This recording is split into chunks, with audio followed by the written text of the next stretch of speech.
കവിളിന് സമീപത്തുള്ള ഉമിനീർ ഗ്രന്ഥികളെ ബാധിക്കുന്ന രോഗമാണ് മുണ്ടിനീര്. എല്ലാ പ്രായക്കാരെയും ഇത് ബാധിക്കുന്നു. 5 മുതൽ 9 വയസ്സ് വരെയുള്ള കുട്ടികളിലാണ് ഇത് കൂടുതലും കണ്ടുവരുന്നത്.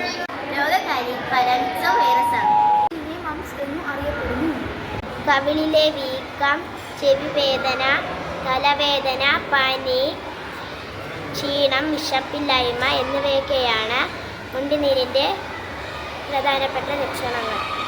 രോഗി തുമ്മുമ്പോഴും ചുമയ്ക്കുമ്പോഴും സംസാരിക്കുമ്പോഴും വായുവിലേക്ക് പടരുന്ന ഉമിനീർ തുള്ളികൾ രോഗത്തിന് കാരണമാകുന്നു. രോഗലക്ഷണങ്ങൾ പ്രകടമായാൽ യാത്രകൾ ഒഴിവാക്കുക, മാസ്ക് ധരിക്കുക, കുട്ടികളെ സ്കൂളിലോ മറ്റു പഠന കേന്ദ്രങ്ങളിലോ വിടരുത്, സോപ്പും വെള്ളവും ഉപയോഗിച്ച് ഇടയ്ക്കിടെ കൈ കഴുകുക, തുമ്മുമ്പോഴും ചുമയ്ക്കുമ്പോഴും തൂവാൽ ഉപയോഗിച്ച് മൂക്കും വായും മറച്ചു പിടിക്കുക. രോഗം ഭേദമാകാൻ 2 ആഴ്ചയോളം സമയമെടുക്കും. മുണ്ടിനീരിനെതിരെ നമുക്ക് ജാഗ്രത പുലർത്താം.